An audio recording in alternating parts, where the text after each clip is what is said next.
Hi there, this is Datila, and welcome to its Wrestling Time Post Show. It is Wednesday, January 17th, 2024, and tonight I'll be talking about AEW Dynamite. Alright, so tonight's episode was quite an interesting one. So, the main event was commercial free, and it was the AEW World Title match between Hook and Samoa Joe. So, I thought this was a really great match. I mean, this was a great way to close out Dynamite. I mean, Samoa Joe was really kicking Hook's ass. And I have to say, I can't imagine how hard it must have been for Taz to sit there and try to call this match when that was his son. There's this one spot where, Samoa Joe pretty much slammed Hook on the announce table. I thought, I was like, oh my God, he's gonna, kill him. And, he even, did the muscle buster to Hook, and Hook kept kicking out. So Hook gave it his all, and he deserves an applause because Hook is definitely a star, and he'll be a world champion someday after this incredible performance. But tonight was not the night, unfortunately. He did lose.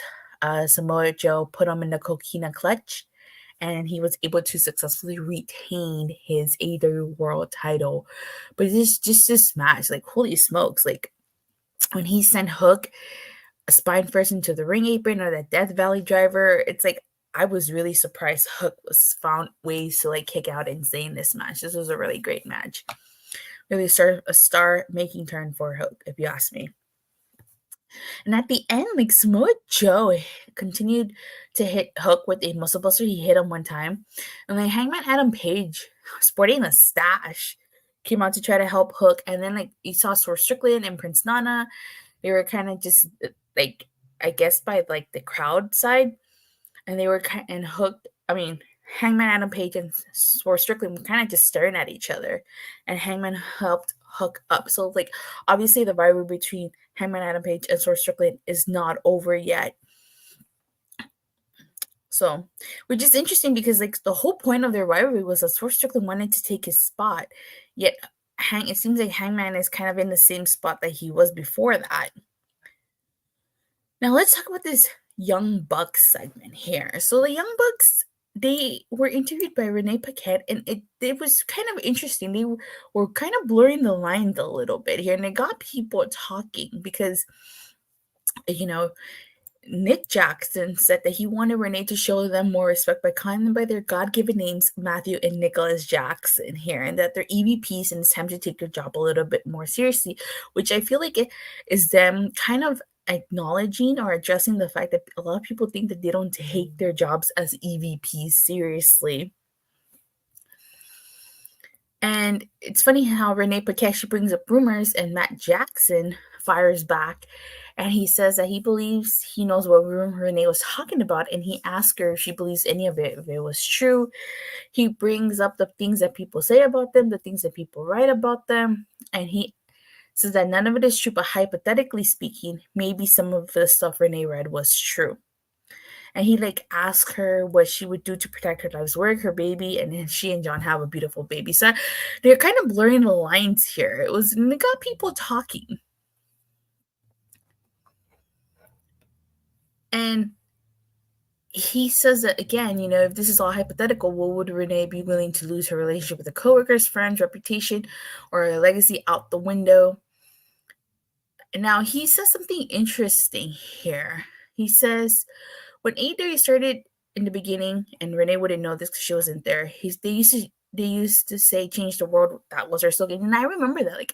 I remember when that was their slogan. Change the world. They had images that says all elite wrestling, change the world. Oh, and then as time went on, they slowly started fading away from that slogan. Matt Jackson said, and I quote, We were rebels. We spat in the face of tradition. It was out with the old and in with the new. For a while, we were doing what we were changing the world, and somewhere along the way, we did lose our way. It was like the culture shifted and toxicity creeped into the locker rooms, and the perception of the company was just different. I think I know why, because we started to lean on yesterday's self starving, superficial, cancerous superstars. Unquote. Now, you may ask, is that a shot or a dig at CM Punk? Probably. Especially, he says yesterday's self-starving, superficial, cancerous. They did call CM Punk a well, not saying that they did specifically, but CM Punk has been called a cancer to the locker rooms. So it might be a shot at CM Punk. What do you guys think? Were they throwing a shot here at CM Punk by saying that? Now, when they shift the conversation over to Sting, Matt Jackson says that Sting is none of those things. He's great. He's a role model, employee, awesome, and he's envious of how people talk about him. And he's in the conversation being the greatest of all time. And then maybe people will talk about them like that one day. He says it's about what Sting represents. He's the last of the dying breed, and the image of Sting isn't in line with what they wanted to do in AEW. They wanted to change the world.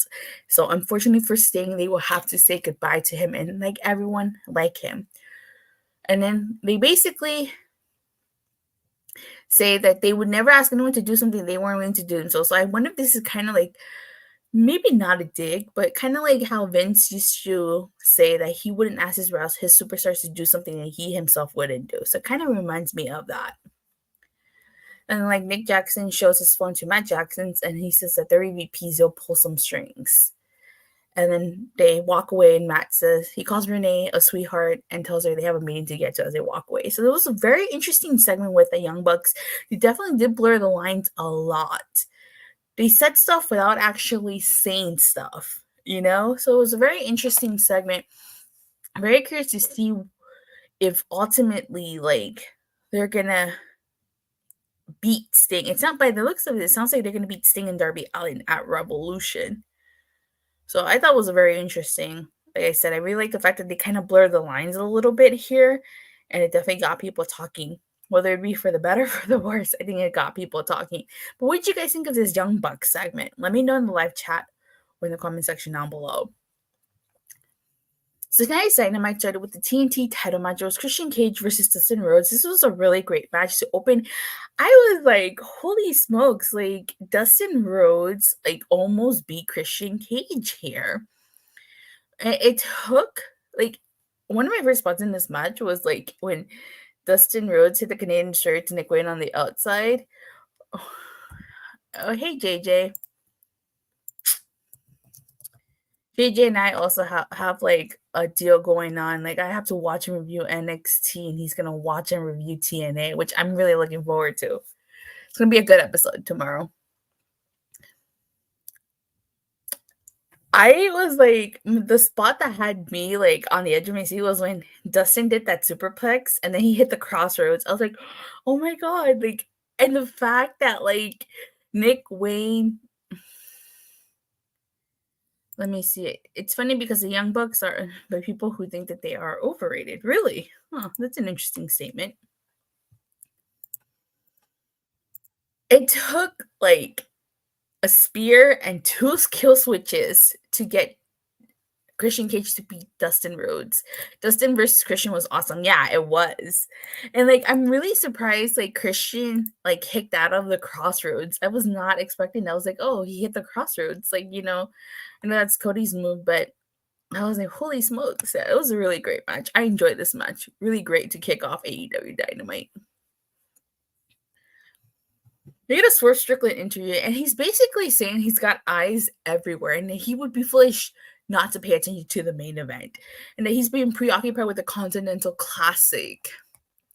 He basically says that Hangman, even though he watched Hangman beat Jon Moxley in the Texas Death Match, Hangman still can't beat him. So I'm going to skip a little ahead here to what Hangman Adam Page had to say. Hangman basically says that in 2024, not only does he want to win the title, not only will he win the title, he will hold it, make it his, and he will put his name on it, and he will keep it there for as long as he could. He says that Strickland seems to think about him a lot, even though he doesn't think about Swerve Strickland himself. And he also too will be watching Samoa Joe versus Hook. So it seems like, based on this, I don't know if they're going for like Swerve Strickland versus Hangman Adam Page Part 3 and have it just be a clean sweep for Swerve Strickland, or if they're gonna do like a triple, like a 3-way, Swerve Strickland versus Samoa Joe versus Hangman Adam Page at Revolution. So we have to wait and see, but I feel like the 3-way is probably more likely. We get a quick interview with Chris Jericho. And he basically blames the Don Callis family for Sammy Guevara not being there and for taking the tag titles away from them. And Matt Sydal kind of interrupts and basically now he's going to have a match with Chris Jericho on Rampage. We get Orange Cassidy and Trent Beretta. It's their first time teaming together, by the way, versus Penta Miedo and Komander here. This was a great match. I actually really enjoyed this match. I didn't watch Collision this past weekend or Rampage. So when did Rey Fenix come back? I totally missed that. Was this his first appearance back? But it was really great to see Rey Fenix again. So, like I said, this was a really, really fun match. My first spot was when Penta did the Canadian Destroyer to Trent. Also really liked when Komander, he walked the ropes, but then for Orange Cassidy broke up the pin. Ultimately, Orange Cassidy and Trent Beretta were victorious here. No surprise there. And at the end, they're confronted by the Undisputed Kingdom in the form of Matt Taven, Mike Bennett, and Roderick Strong. And Roderick Strong, the whole point of this is that Roderick Strong basically demands that Orange Cassidy take off his sunglasses and look him in the face. And he acknowledges him as a fighting champion and basically tells him that he's coming for the title, for that international title.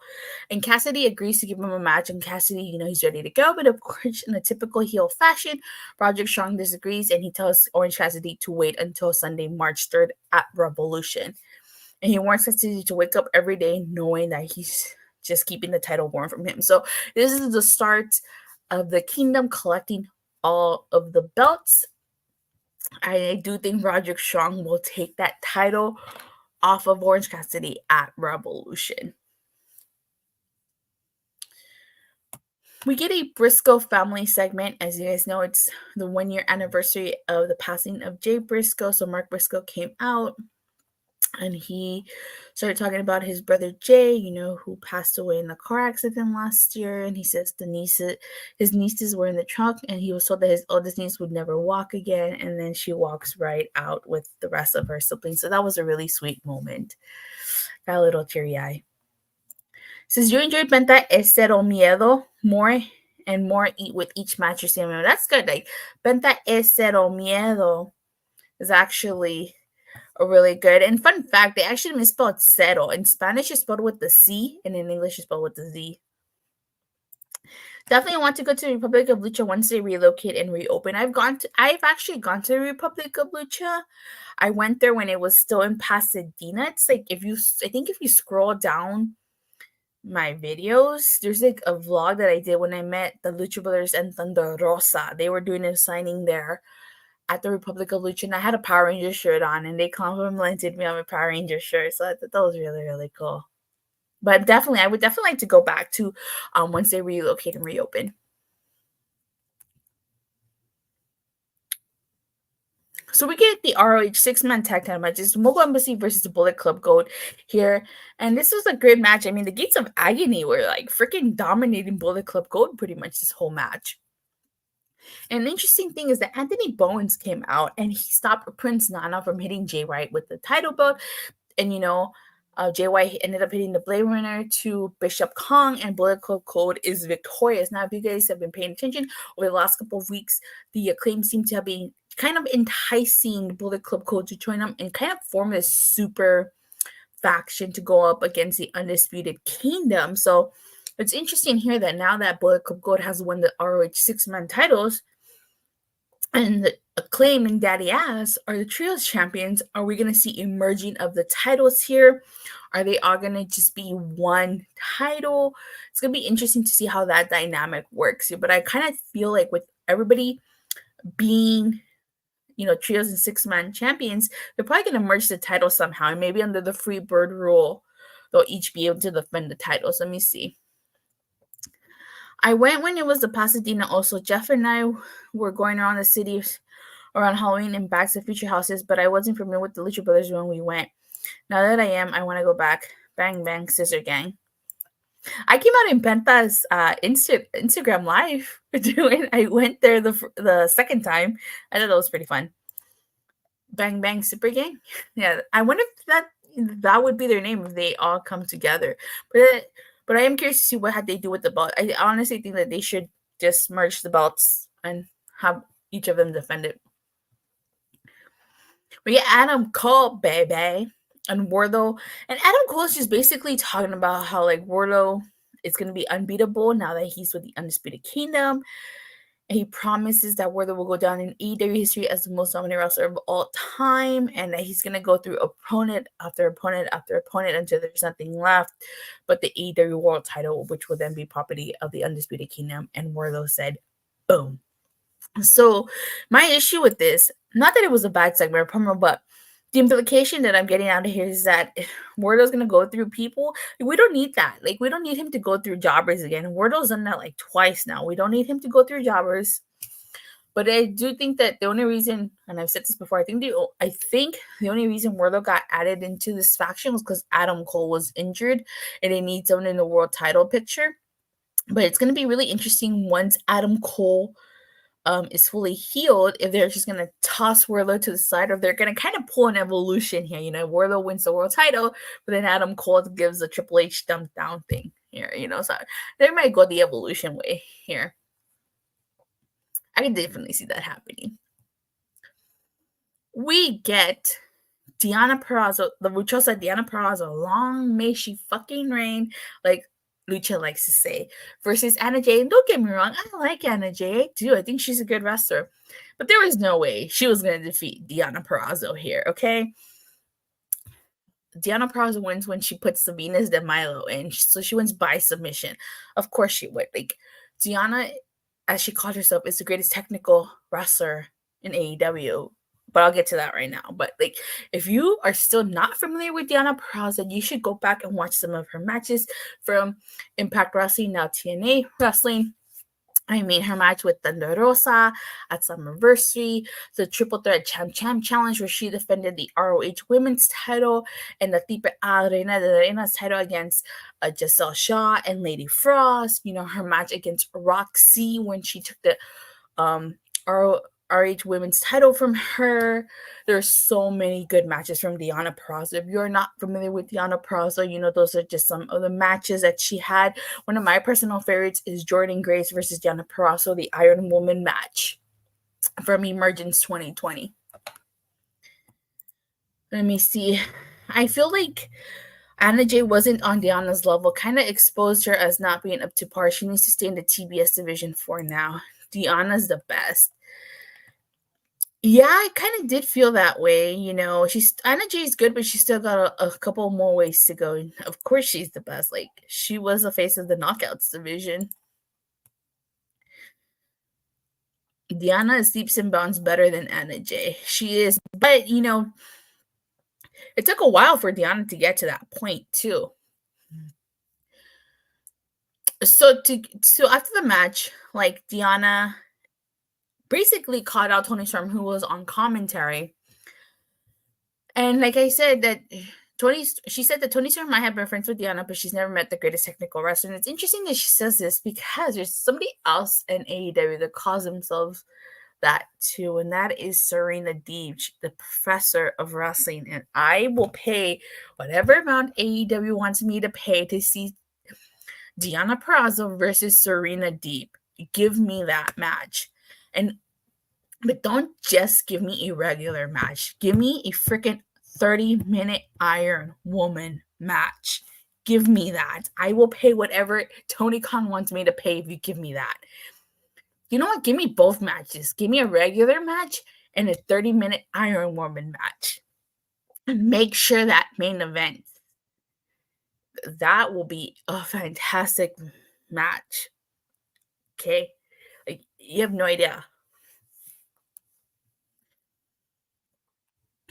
So basically, it seems like they're setting up Deonna versus Toni Storm maybe at Revolution here. Deonna versus DMD. I think everybody wants that one. I want it too. Deonna versus, oh my god, can I click this comment? Deonna versus, oh my god, best of 7. Yes. Oh, that's gonna be such a great series of matches. And it's workable. Like, seriously. Also, would like to see Deonna get her revenge back on Mercedes Martinez, because Mercedes Martinez like beat her for that ROH Women's title. So she definitely want her to get her revenge on that. So Toni Storm throws her shoe at Deonna, and Deonna throws it back. So I'm really liking this so far. So far, I'm okay with how Tony Khan is booking Deonna Purrazzo, but definitely things are gonna be interesting to see where Deonna is a year from now. So hoping that eventually Deonna Purrazzo does win the AEW Women's title and the TBS Women's title. Maybe we'll see the Champ challenge here, but I'm watch out for the shoe. And to quote Austin Powers, honestly, who throws a shoe? And if you haven't seen Austin Powers, I don't know where you've been the last couple of years. So we get Private Party versus Top Flight. This is another great match. Like, freaking great match all around. This was a match that I wanted to see, but I didn't know I was gonna get it on an episode of Dynamite. But this was a really good match. Private Party won after they hit the gin and juice to Dante. Now, here's the thing. Mark Quinn grabbed the top rope. Was that intentional or accidental? That remains a question, but I definitely do see because of that, we might get a part 2. Hell, give me a whole freaking trilogy. Private Party won this. Will Top Flight win the next one? We'll see. But, Private Party, when they came back, they put the tag team division on notice. So this was a really freaking great match. I was kind of underwhelmed by this match. I'm not sure why. I guess it was different for everybody. But I really did enjoy this match. So overall, tonight's segment was actually pretty good. I enjoyed it. There wasn't much I disliked about tonight's show. I thought overall, really, really great show. And because there was nothing I disliked about it. And it was a solid show top to bottom. On a scale from 1 to a Shawn Spears perfect 10.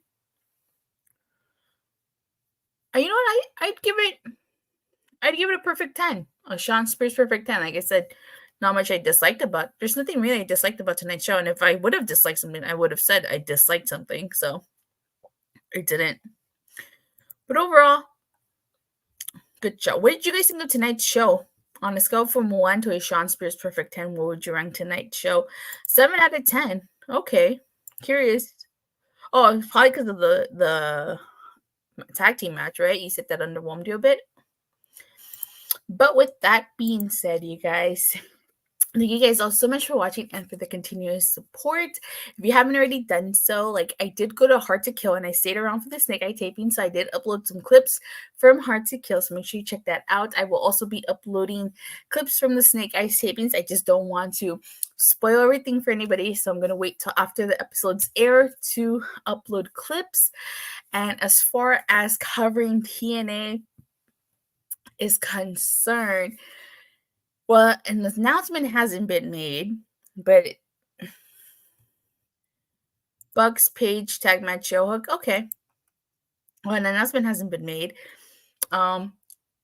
Myself and Burt Macklin, who is my co-host over on TNA IW, he and I will be covering TNA over on Body Slam, and our debut episode is supposed to start tomorrow. So that's where we'll be covering TNA Impact for you guys every week. So I'm really excited. I cannot wait to be doing that for you guys. And JJ, if you're still in the chat, and we're going to be covering TNA. Yay, we're going to be covering TNA on his channel too, because like I said, if I have to watch and sit and watch NXT, he's going to have to sit and watch TNA. So with that being said, you guys, I'm currently on the road to 1,000 subscribers. Please help me get there. And don't forget to like and subscribe. Make sure you hit that bell so you get notified whenever I go live on release a new video. And I'll see you guys tomorrow, if not on Body Slam, here for the TNA review. Bye.